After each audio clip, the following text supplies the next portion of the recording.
Breaking में मैं हूं आपके साथ श्रुति श्रीवास्तव। बड़ी खबर से शुरुआत कर रहे हैं बुलेटिन की। सलमान खान के घर फायरिंग मामले में आपको बताते चले कि गुजरात के कक्ष से शूटरों की गिरफ्तारी हो चुकी है। शूटरों के पिता को पुलिस ने हिरासत में भी ले लिया है। शूटरों को लेकर अब मुंबई क्राइम ब्रांच की टीम पहुंच रही है।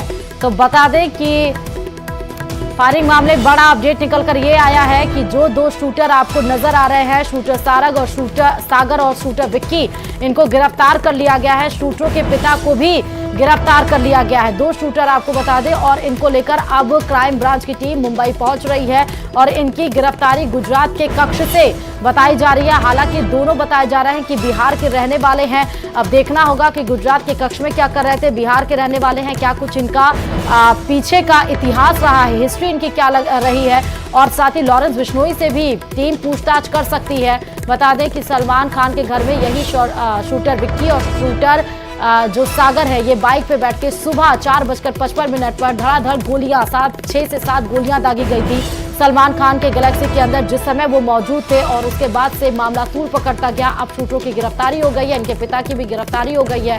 मुंबई की क्राइम ब्रांच टीम इनको मुंबई लेके पहुंच रही है।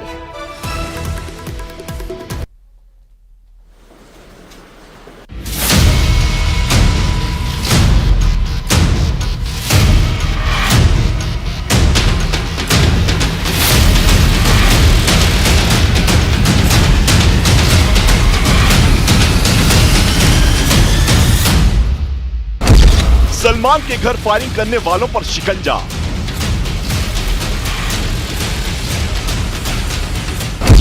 क्राइम ब्रांच के फंदे में गैलेक्सी कांड के गुनहगार। गुजरात के कच्छ से हुई दोनों आरोपियों की गिरफ्तारी। लॉरेंस गैंग से ताल्लुक रखते हैं दोनों आरोपी।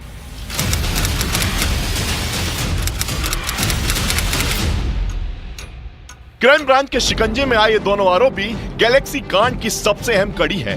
गुजरात के कच्छ से गिरफ्तार दोनों आरोपियों को क्राइम ब्रांच ने सीसीटीवी में रिकॉर्ड की गई फुटेज से पहचान कर गिरफ्तार किया है। दावा किया जा रहा है कि दोनों आरोपियों ने सलमान खान के अपार्टमेंट गैलेक्सी पर फायरिंग की और उसके बाद छिपने के लिए गुजरात फरार हो गए।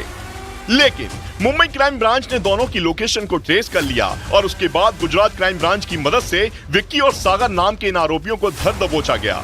खबर तो ये भी है कि पहचान छिपाने के लिए दोनों आरोपियों ने शेविंग और हेयर कट भी करवाया था। लेकिन एनकाउंटर स्पेशलिस्ट दया नायक की टीम ने दोनों आरोपियों की न सिर्फ पहचान की बल्कि रडार से गायब होने से पहले दोनों को शिकंजे में कस लिया। बताया जा रहा है कि दोनों बिहार से ताल्लुक रखते हैं। मुंबई पुलिस के सूत्रों के मुताबिक सलमान खान के घर पर हमला करने वाले दोनों शूटर पिछले 15 दिन से मुंबई में रह रहे थे। यानी दोनों शूटर 15 दिन से सलमान खान के गैलेक्सी अपार्टमेंट और उसमें आने जाने वाले हर एक शख्स की रेकी कर रहे थे। आरोप है कि दोनों शूटर ने रविवार सुबह करीब 5 बजे मुंबई के बांद्रा में मौजूद सलमान खान के घर पर फायरिंग की। मुंबई पुलिस के सूत्रों के मुताबिक दोनों शूटर बाइक से आए थे और बिना रुके उन दोनों ने सलमान खान के घर पर 4 गोलियां दागी थी। इस वारदात के बाद पूरे मुंबई शहर में कोहराम मच गया था। दावे के मुताबिक दोनों आरोपियों का लॉरेंस बिश्नोई गैंग से ताल्लुक है, इसलिए अब क्राइम ब्रांच दोनों आरोपियों से पूछताछ करके हर एक कड़ी को खोलने में जुट गई है।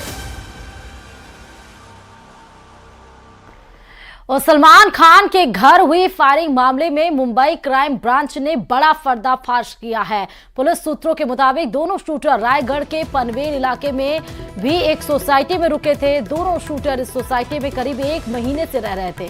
दोनों आरोपियों ने रायगढ़ से ही सेकेंड हैंड मोटरसाइकिल भी खरीदी थी। तो महाराष्ट्र के पनवेल में एक सोसाइटी में 1 महीने से रुके हुए थे। इसका मतलब है कि इसके पहले से प्लानिंग की जा रही थी। और हालांकि सलमान खान के ऊपर कई बार ऐसे उनको जान से मारने की धमकी दी गई है। लेकिन ये बड़ा खुलासा किया है कि फायरिंग मामले में बड़ा खुलासा ये है कि महाराष्ट्र के पनवेल में एक सोसाइटी में 1 महीने से रह रहे थे ये शख्स।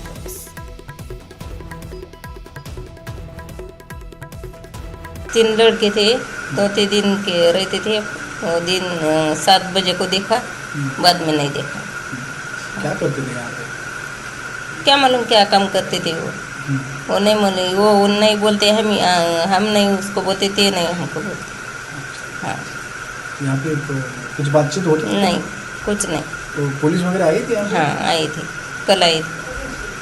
क्या पूछे पुलिस वालों ने? ये पूछे थे, वही बताया। और सलमान के घर हुई फायरिंग मामले में जल्द Mumbai crime branch team Lawrence Bishnoi से पूछताछ कर सकती है। सूत्रों के मुताबिक मुंबई क्राइम ब्रांच की एक टीम लॉरेंस से पूछताछ के लिए गुजरात जाएगी। इस वक्त लॉरेंस बिश्नोई गुजरात की साबरमती जेल में बंद है।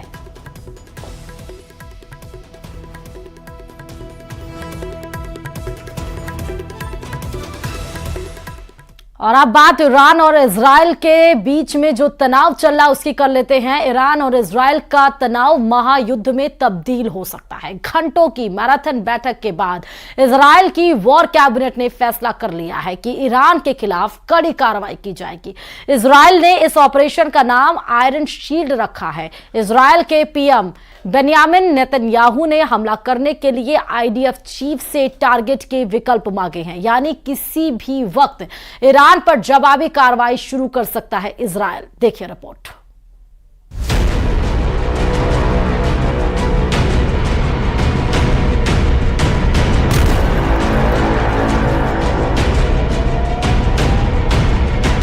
इजराइल ने तय कर लिया है कि वो ईरान को बख्शेगा नहीं।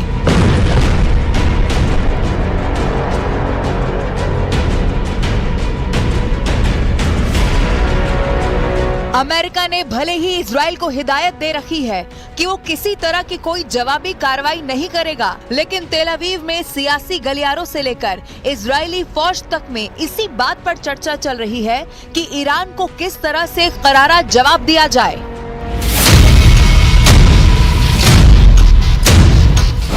नेतन्याहू का वॉर प्लान रेडी है।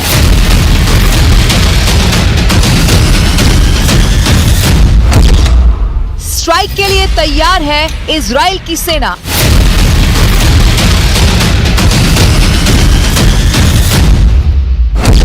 ईरान पर बरसेगी बदले की आग।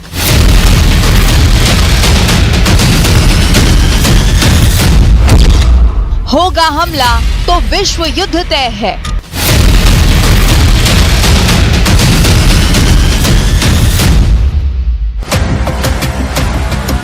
इजराइल की वॉर कैबिनेट ने बड़ा फैसला ले लिया है। ईरान पर हमला होगा और जरूर होगा। इजराइल ऐसे ही इसे खत्म नहीं करने वाला। ईरान ने इजराइल पर सीधा हमला कर दिया है और इजराइल की वॉर कैबिनेट ने यह फैसला कर लिया है कि उसे सबक सिखाने के लिए इजराइल भी सीधा हमला कर देगा और बहुत ही जोरदार हमला करने वाला है।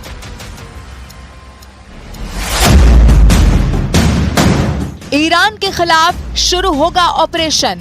ईरान पर होंगे सिलसिलेवार हमले, मिलिट्री, कूटनीति और साइबर हमले होंगे। इजराइल शुरू करेगा ऑपरेशन आयरन शील्ड। तेहरान में अहम ठिकाने पर हो सकता है हमला। नेतन्याहू ने आईडीएफ से हमले के लिए टारगेट मांगे। अमेरिका को भरोसे में लेकर होगा ईरान पर हमला।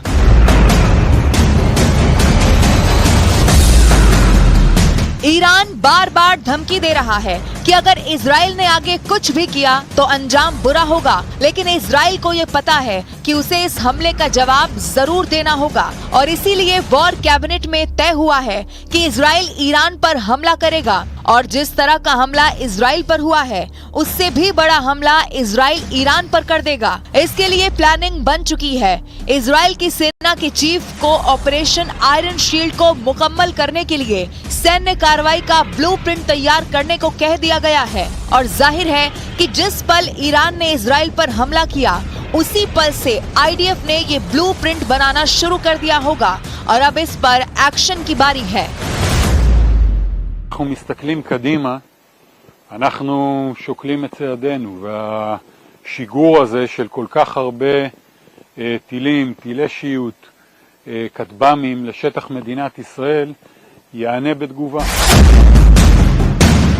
इधर इजराइल लगातार इस चीज पर मंथन कर रहा है कि कैसे ईरान को करारा जवाब दिया जाए और उधर ईरान में इजराइल पर हमले की कार्रवाई का जश्न मनाया जा रहा है। सोमवार को तेहरान में सैकड़ों लोगों ने रैली निकाली रईसी और खामेनेई के इजराइल पर हमले के फैसले का समर्थन करते हुए लोग सड़कों पर निकले। हाथों में मिसाइल लिए हुए, ईरान के झंडे लिए हुए, ईरान के सुप्रीम लीडर अली खामेनेई की तस्वीर लिए ईरान के लोग जैसे इस हमले का जश्न मना रहे हैं और इजराइल कह रहा है कि वो इस जश्न को मातम में तब्दील कर देगा।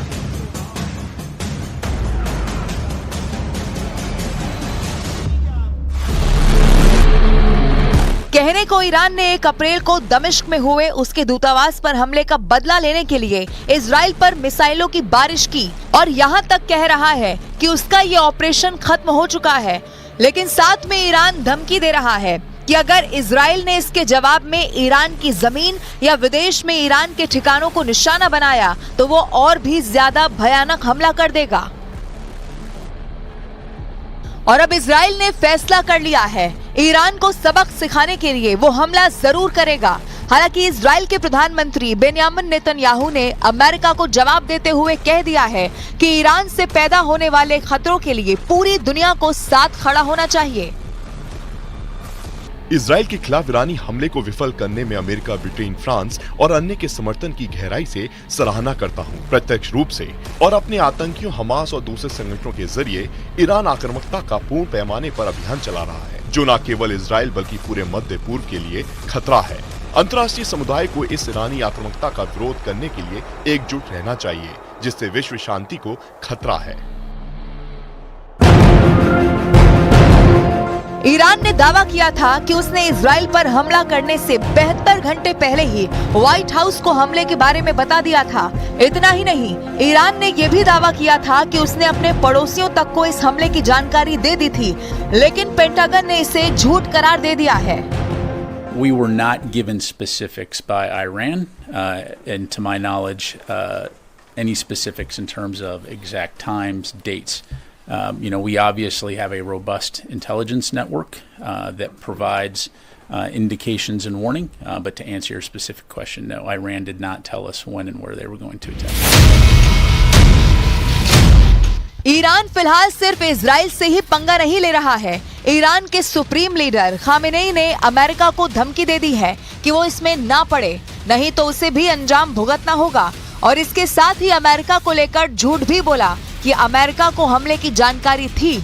ऐसे में जिस तरह से इजराइल ने ईरान को सबक सिखाने का ब्लूप्रिंट तैयार कर लिया है, तो अमेरिका भी उसके साथ आ सकता है और ऐसे में ईरान को भारी कीमत चुकानी पड़ सकती है।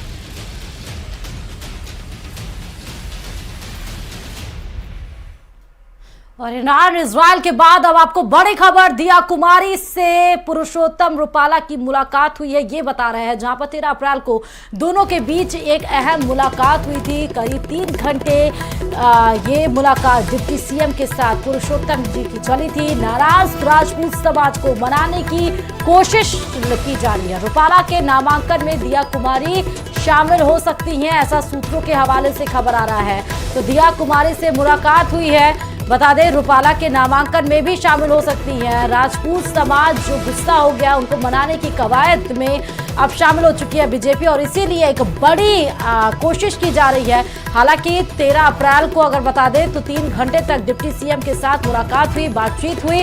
दोनों के बीच एक अहम मुलाकात बताई जा रही है। सियासत से जुड़ी इस वक्त की बड़ी खबर बता रहे हैं, दिया कुमारी से पुरुषोत्तम रूपाला की मुलाकात बेहद अहम मानी जा रही है। सूत्रों के हवाले से भी खबर आ रहा है कि उनके नामांकन में भी दिया कुमारी शामिल हो सकती है।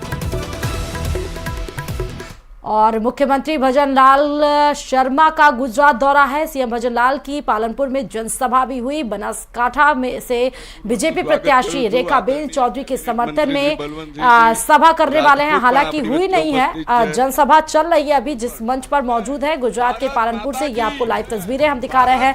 मुख्यमंत्री भजनलाल शर्मा की बनासकांठा में बीजेपी की विजय संकल्प रैली भी है।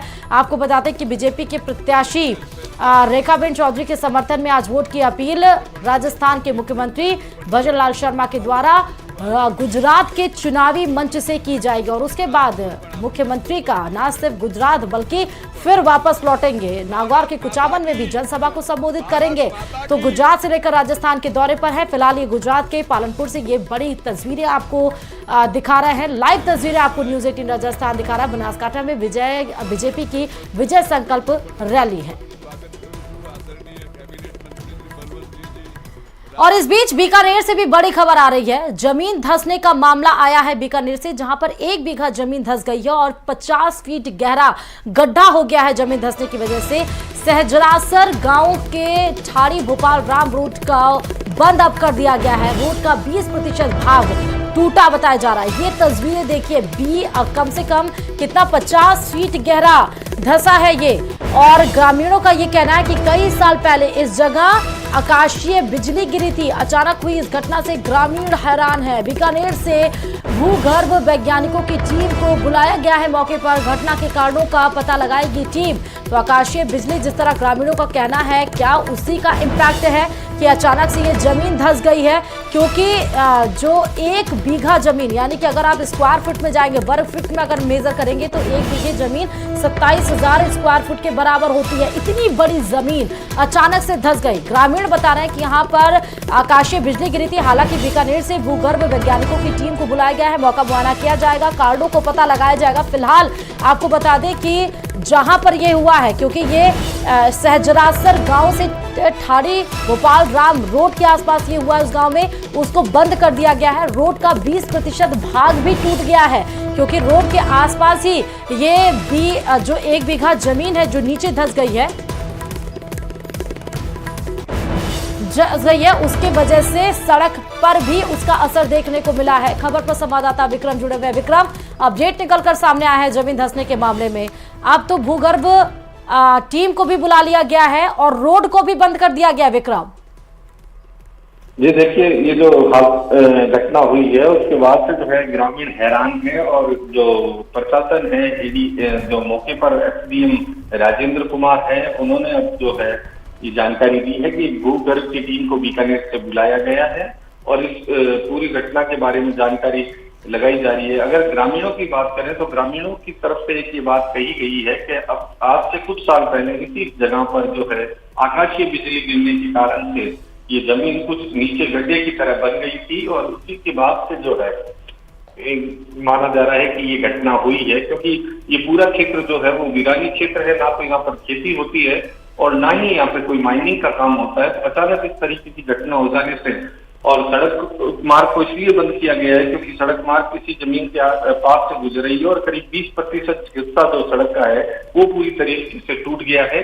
इसलिए एहतियात के तौर पर जो है प्रशासन ने रोड को बंद करवा दिया गया है ताकि कोई हादसा ना हो सके और पुलिस की टीम और एसडीएम खुद मौके पर मौजूद है। और ठीक है विक्रम, हमारे साथ इस खबर पर राजेंद्र कुमार एडीएम जी जुड़ गए हैं। राजेंद्र जी, एक बड़ा मसला सामने निकल कर आया बीकानेर से। अचानक से जमीन धंसने से तमाम लोग हैरान हैं और तमाम सवाल, तमाम रिसर्च का विषय अब ये बन गया है। जी, हमने जियोलॉजिस्ट हैं जी शेखावत जी, उनको मौके पे बुलाया है, वो जांच करेंगे। तो जैसे कोई बात सामने आएगी हम बिल्कुल आपको अपडेट करेंगे। अभी तक तो लोग ये कह रहे हैं कि यहाँ पहले भी जमीन थोड़ी थोड़ी नीचे जाती रही है और अभी कल रात को ये इवेंट हुआ तो उसमें जमीन है वो 50 फीट लगभग नीचे गई है, 1 बीघा के आसपास जमीन। तो हमने जियोलॉजिस्ट को बुलाया है वहां पर, तो जैसे ही वो कोई रिपोर्ट देंगे, अपडेट करेंगे तो हम आपको बिल्कुल बताएंगे। क्या राजेंद्र जी, ये बैरन जमीन थी? ये रोड के किनारे की जमीन है, यहाँ पर कोई खेती तो हो नहीं रही थी। यहाँ पर ये डेजर्ट का इलाका था, यहाँ आसपास टीले हैं और खेती तो यहाँ नहीं हो रही थी, लेकिन इसको बैरन नहीं मान सकते, बारानी जमीन है जी। लगभग कितनी पहले की ये घटना होगी? ये जो जमीन के नीचे जाने की घटना है ये तो कल रात की घटना है। रात को ताबड़तोड़ छापेमारी की गई है एसीबी की तरफ से। सेंट्रल कोऑपरेटिव सोसाइटी पदाधिकारी के ठिकानों पर छापेमारी की गई है। पद के दुरुपयोग को लेकर एसीबी की 3 जेलों में छापेमारी की गई है। के मीना सहित अन्य लोगों के ठिकानों पर एसीबी ने बड़ी कार्रवाई को अंजाम दिया है। जयपुर, जालौर और सिरोही में एसीबी का सर्च ऑपरेशन भी चल रहा है। एसीबी के कार्यवाहक डीजी हेमंत प्रियदर्शी के निर्देशन में पूरी कार्रवाई हो रही है। तो एसीबी की बड़ी छापेमारी। खबर पर विष्णु हमारे संवाददाता जुड़े हुए हैं। विष्णु, एसीबी की बड़ी हम देख रहे हैं छापेमारी चल रही है, कोऑपरेटिव बैंक पर छापेमारी है विष्णु। ये देखिए, बिल्कुल राजस्थान एसीबी की एक बड़ी कार्रवाई चल रही है आज राजस्थान 3 जगहों पर, प्रदेश के 3 जिलों में, और उनमें जयपुर, इसके अलावा जालौर और सिरोही जगहों पर एसीबी की करीब आधा दर्जन टीमें इस वक्त छापेमारी की कार्रवाई कर रही हैं। लेकिन अब तक की जानकारी के मुताबिक सेंट्रल कोऑपरेटिव सोसाइटी के जो मैनेजर है के मीणा, उनके अलावा और अन्य लोगों के ठिकानों पर ये छापेमारी की कार्रवाई एसीबी की ओर से की जा रही है। बताया जा रहा है कि पद का दुरुपयोग की शिकायत एसीबी के मुख्यालय को मिलती, जिसके बाद एसीबी की विजिलेंस की टीम ने इनके ऊपर निगाह रखी और आखिरकार आज अल सुबह से ये कार्रवाई देखने को मिल रही है। तो फिलहाल जो कार्रवाई का अब तक का जो ब्यौरा है वो साफ नहीं हो पाया, लेकिन अब तक की जानकारी के मुताबिक यही है कि सेंट्रल कोऑपरेटिव सोसाइटी के मैनेजर के मीणा और अन्य लोगों के ठिकानों पर ये पद के दुरुपयोग से जुड़ी हुई आज एसीबी की सर्च की कार्रवाई हो रही है। बहुत बहुत शुक्रिया विष्णु। माफ करिएगा, कोऑपरेटिव बैंक नहीं कोऑपरेटिव सोसाइटी की बात कर रहे थे, जहां पर पद दुरुपयोग को लेकर ये बड़ी कार्रवाई को अंजाम दिया जा रहा है। और साथ ही ये बता दें कि बड़ी छापेमारी एसीबी के द्वारा की जा रही है। यहां पर रुकते छोटे से ब्रेक के लिए देखते रहिए न्यूज़ 18 राजस्थान। सिंधिया आज मध्य प्रदेश की गुना शिवपुरी लोकसभा सीट से अपना नामांकन दाखिल करेंगे और इससे पहले उन्होंने गुना के हनुमान मंदिर टेकरी में हवन और पूजन भी किया। ये ज्योतिरादित्य सिंधिया को आप देख रहे हैं। इसके बाद वो रोड शो की शुरुआत भी करेंगे। इनके साथ ही मोहन यादव, पूर्व सीएम शिवराज सिंह चौहान भी रहेंगे। बीजेपी प्रदेश अध्यक्ष वीडी शर्मा भी मौजूद रहेंगे। जो संकल्प जनसेवा का हम सब ले रहे हैं, क्षेत्र के विकास के लिए, प्रदेश के विकास के लिए और देश के विकास के लिए, आज भारत अग्रसर हो चुका है प्रधानमंत्री नरेंद्र मोदी जी के नेतृत्व में। विश्व पटल पर उजागर होने के लिए उत्सुक है और आज हर एक देश का वासी 140 करोड़ जनता को अगर विश्वास है तो केवल प्रधानमंत्री नरेंद्र मोदी जी के नेतृत्व में और मोदी का परिवार के रूप में हम सब उसी मिशन पर संकल्पित हैं, भारत को एक विकसित देश बनाने के लिए। और इस बुलेटिन में फिलहाल इतना ही और खबरों के लिए देखते रहिए न्यूज़ 18 राजस्थान।